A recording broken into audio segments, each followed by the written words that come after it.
In the American Old West, trails were used by immigrants from the eastern United States between 1830 and 1870.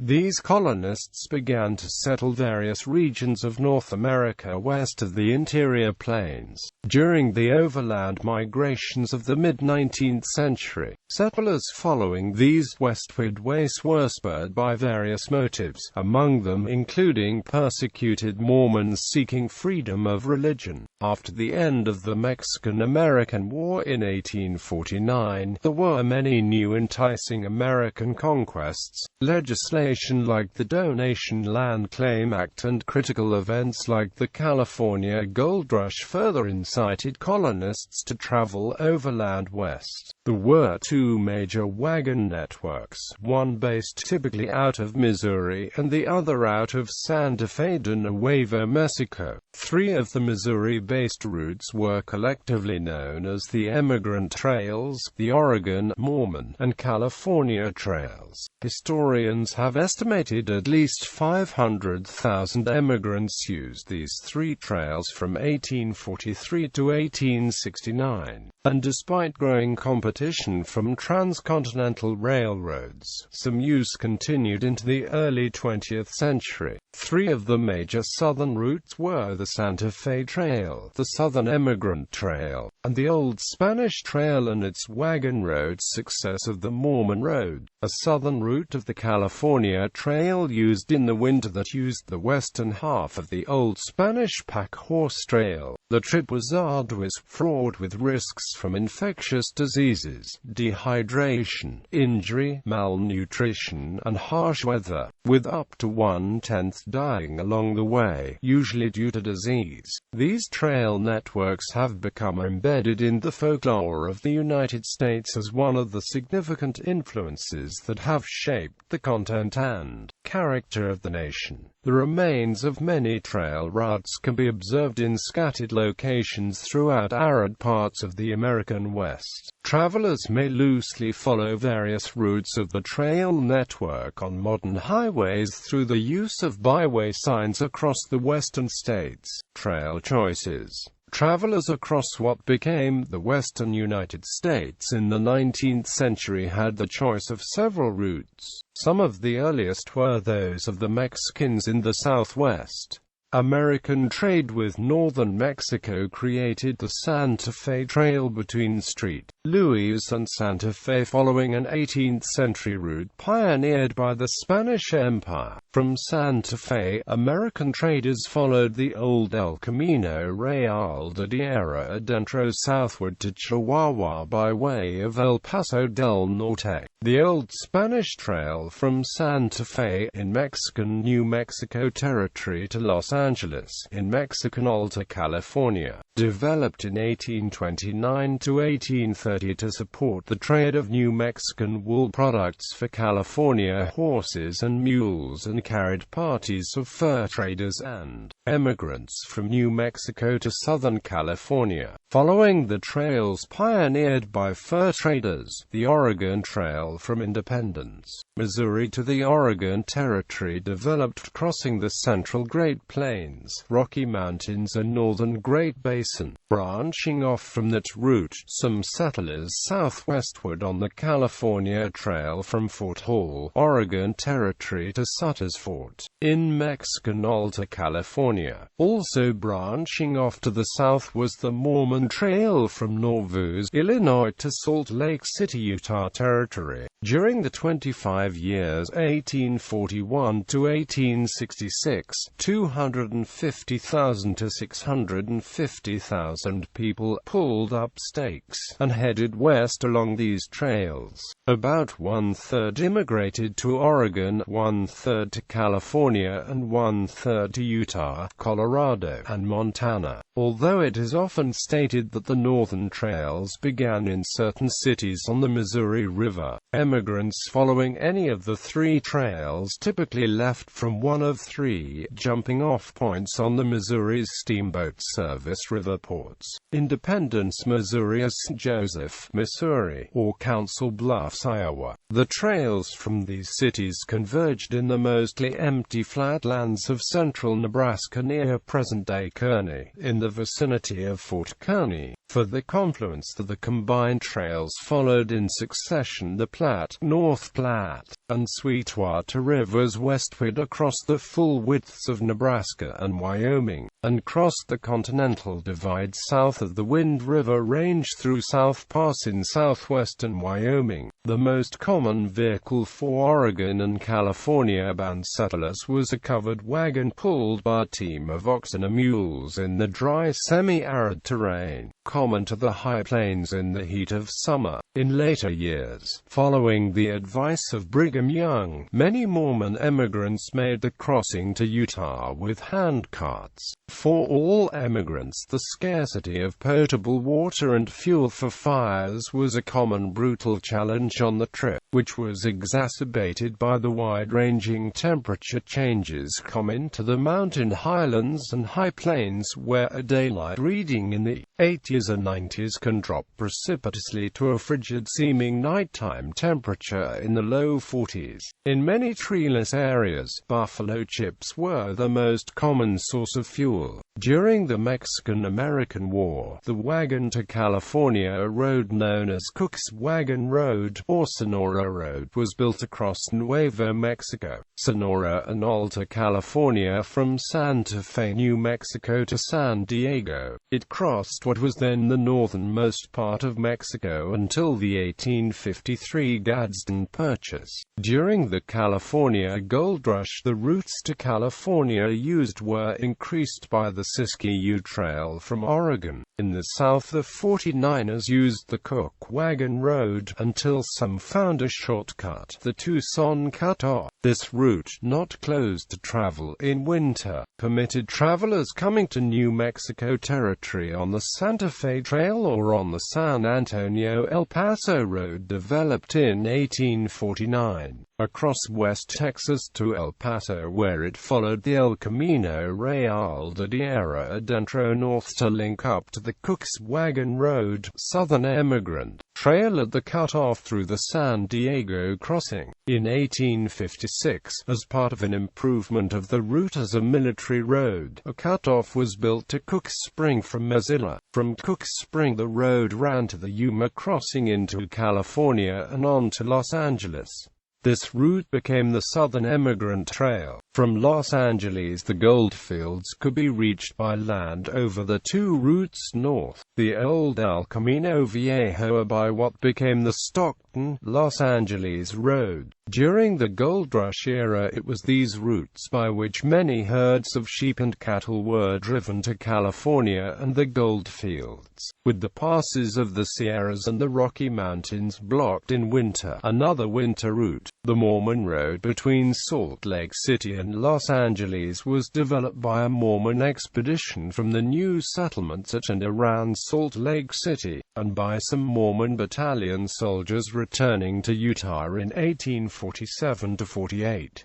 The first significant use of the route was by parties of 49ers late in 1849, and by some Mormon trains, to avoid crossing the snow-bound Sierra Nevada mountains by linking up with the old Spanish Trail in southern Utah and closely following it, with alterations to the route of the mule trails only to allow wagons to traverse it for the first time. Soon afterward it was the route Mormon colonists followed to settle southwestern Utah, a mission in Las Vegas and a colony in San Bernardino, California. This wagon route, also called by some of its early travelers the southern route of the California Trail, remained a minor migration route and in the early 1850s a mail route, after some alterations of the route between Cajon Pass and the border of California and in southern Utah in 1855. It became a significant seasonal trade route between California and Utah until 1869, when the Transcontinental Railroad ended Utah's winter isolation. Up to 50,000 people, or one-tenth of the emigrants who attempted the crossing continent, died during the trip, most from infectious disease such as cholera, spread by poor sanitation, with thousands traveling along and near the same watercourses each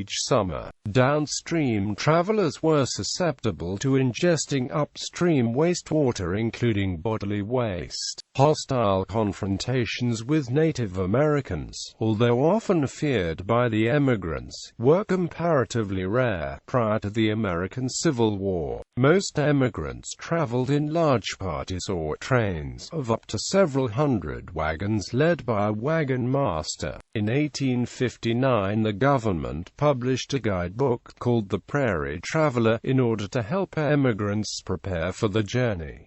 Santa Fe Trail. William Becknell was a trader who wanted to travel to Santa Fe with goods. He believed that the new settlers in New Mexico would trade well due to lack of goods. It turns out he was right. He traveled on a mountain path to Santa Fe and traded with the people. When he got back, everyone realized that New Mexico was a place where you could get rich. The second time he traveled to Santa Fe, he took a wagon and a group of people.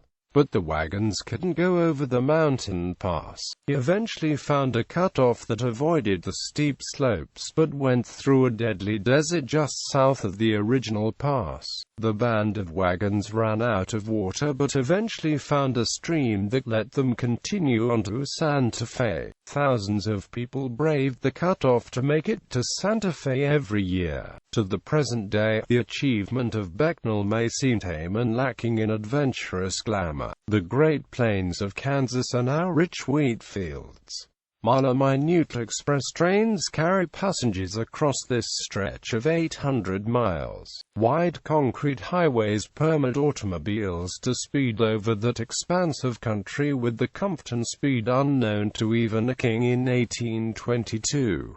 Planes now cover in 1 hour what, 125 years ago, took months. Old Spanish Trail. The Old Spanish Trail witnessed a brief but furious heyday between 1830 and 1848 as a trade route linking Santa Fe, New Mexico and Los Angeles, California. During that period, Mexican and American traders took woolen goods west over the trail by mule train, and returned eastward with California mules and horses for the New Mexico and Missouri markets. Between 1598 and 1830, Spanish and later Mexican and American traders connected the native trade routes that started to Old Spanish Trail and completed it. The trail left Santa Fe and split into two routes. The south main branch headed northwest past Colorado's San Juan Mountains to near Green River, Utah. The north branch proceeded due north into Colorado's San Luis Valley and crossed west over Cochiti Pass to follow the Gunnison and Colorado rivers, to meet the southern branch near Green River. From central Utah, the trail trended southwest to an area now shared by Utah, Nevada, and Arizona. It crossed southern Nevada and passed through the Mojave Desert to San Gabriel Mission and Los Angeles Oregon Trail. The Oregon Trail was the longest of the overland routes used in the westward expansion of the United States. Was first traced by explorers and fur traders for traveling to the Oregon country. The main route of the Oregon Trail stopped at the Hudson's Bay Company Fort Hall, a major resupply route along the trail near present-day Pocatello and where the California Trail split off to the south. Then the Oregon Trail crossed the Snake River plain of present-day southern Idaho and the Blue Mountains of northeastern Oregon before reaching the Willamette Valley. It was the only practical way for settlers in wagons without tools livestock, or supplies to cross the mountains, and usually thought critical to the colonization of the American West. Some of the first to travel the Oregon Trail were Christian missionaries, members of the Methodist Episcopal Church who established the Methodist Mission in 1834. Even though they didn't make many converts, they were impressed by the short amount of time needed to reach the Pacific coast. Rumors about how the sun always shone there and wheat grew as tall as a man attracted American settlers. American settlers began following the trail in 1841, with the first recorded colonist wagon train group being the 1843 Great Migration of about 900 colonists, led by Marcus Whitman. The Provisional Government of Oregon was established by such colonists in 1843, generally limited to the Willamette Valley. The Oregon Treaty of 1846 divided the Oregon Country between Great Britain and the United States, mostly along the 49th parallel. The Territory of Oregon was established shortly afterwards, in 1848, and over 12,000 American settlers made the journey during the decade. Families usually began the journey at Independence, Missouri, near the Missouri River, with the best time to travel being from April to September. The journey to cross the entire Oregon Trail in a covered wagon took from 4 to 6 months, following a winding trail 2,000 miles through prairies, deserts, and across mountains to the Pacific Northwest. The journey was a severe test of strength and endurance. Travelers often joined wagon trains traveling about 12 to 15 miles per day. Settlers often had to cross flooded rivers. Indians attacked the wagon trains. However, of the 10,000 deaths that occurred from 1835 to 1855, only 4% resulted from Indian attacks. Cholera, smallpox, and firearms accidents were the chief causes of death on the trail. Food, water, and wood were always scarce, and the travelers often encountered contaminated water holes.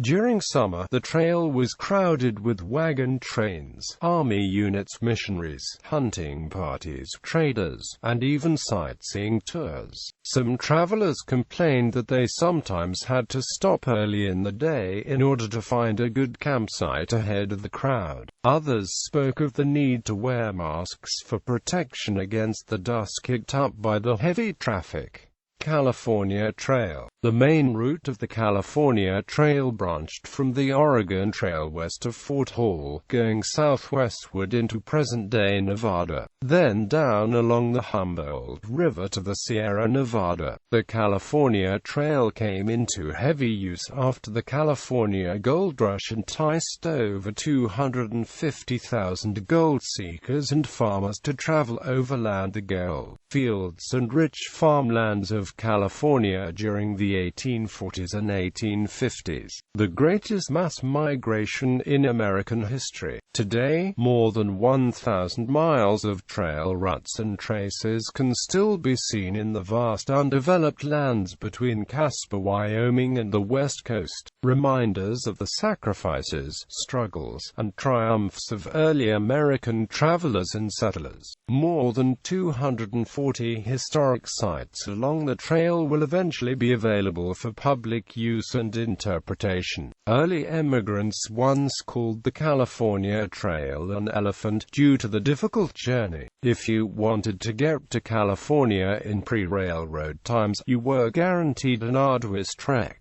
California emigrants faced the greatest challenges of all the pioneer emigrants of the mid-19th century. In addition to the Rockies, these emigrants faced the barren deserts of Nevada and the imposing Sierra Nevada range. The travelers of the California Trail often quipped that if you had seen the elephant, then you had hit some hard traveling. Mormon Trail. The Mormon Trail was created by pioneer members of The Church of Jesus Christ of Latter-day Saints, called Mormons, who settled in what is now the Great Salt Lake in Utah. The Mormon Trail followed part of the Oregon Trail and then branched off at the fur trading post called Fort Bridger, founded by famed mountain man Jim Bridger, heading south and following river valleys southwestward to the valley of the Great Salt Lake. Brigham Young led the first Mormons into present-day Utah during 1847. The Mormon Trail is 1,300 miles long and extends from Nauvoo, Illinois to Salt Lake City, Utah.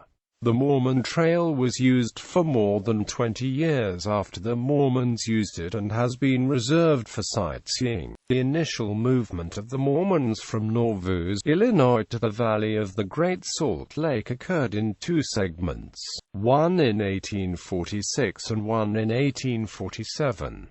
The first segment, across Iowa to the Missouri River, covered around 265 miles. The second segment, from the Missouri River to the valley of the Great Salt Lake, covered about 1,032 miles. From 1846 to 1869, more than 4,600 Mormons traveled along an integral part of the road west, the Mormon Pioneer Trail. The trail started in Nauvoo, Illinois, traveled across Iowa, connected with the Great Platte River Road at the Missouri River, and ended near the Great Salt Lake in Utah. Generally following pre-existing routes, the trail carried tens of thousands of Mormon emigrants to a new home and refuge in the Great Basin. For the labors arose the state of Deseret, later to become the Utah Territory, and finally the state of Utah. The Mormon pioneers shared similar experiences with others traveling west. The drudgery of walking hundreds of miles, suffocating dust, violent thunderstorms,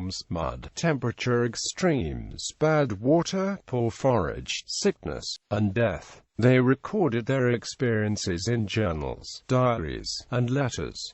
The Mormons, however, were a unique part of this migration. The move to the valley of the Great Salt Lake was a response to the violent expulsion from Missouri and Illinois, as it was also motivated by a desire to maintain a religious and cultural identity. It was necessary to find an isolated area where they could permanently settle and practice the religion in peace. Southern Emigrant Trail. The Southern Emigrant Trail was a major land route for immigration into California from the eastern United States that followed the Santa Fe Trail to New Mexico during the California Gold Rush. Unlike the more northern routes, pioneer wagons could travel year-round, mountain passes not being blocked by snows. However, it had the disadvantage of summer heat and lack of water in the desert regions through which it passed in New Mexico Territory and the Colorado Desert of California. Subsequently, it was a route of travel and commerce between the eastern United States and California. Many herds of cattle and sheep were driven along this route, and it was followed by the San Antonio-San Diego Mail Line in 1857 to 1858, and then the Butterfield Overland Mail from 1858 to 1861. In 1846, General Stephen Watts Kearny and his dragoons with the scout Kit Carson found the route. 1 year later, Colonel Philip St. George Cook and the Mormon Battalion followed Kearny's route, establishing the first Wagon Road. This Wagon Road became known as Cook's Wagon Road, or Sonora Road, until the discovery of gold brought a flood of Americans westward in 1849. The discovery of the Tucson Cutoff later that year shortened the route, bringing it fully within the territory of the United States. For this date on, the route was called the Southern Emigrant Trail, tied in with the Santa Fe Trail and the San Antonio-El Paso Road. By the El Camino Real de Tierra Adentro, the Southern Emigrant Trail route in 1849 ran from westward from the El Camino Real to San Diego Crossing, and after 1855 Mesilla, New Mexico, westward to Tucson, Arizona, then followed the Gila River to the ferries on the Colorado River near what became Fort Yuma, crossed the Colorado Desert to Vallecito, then up to Warner's Ranch. From Warner's the road then ran either northwest to Los Angeles or west-southwest to San Diego. From either of these towns the traveler could continue north by land to the goldfields on the coast via the El Camino Real or over the Tejon Pass, into the San Joaquin Valley by what would become the Stockton, Los Angeles Road or El Camino Viejo. Alternatively, they could take ships to San Francisco from San Diego or San Pedro.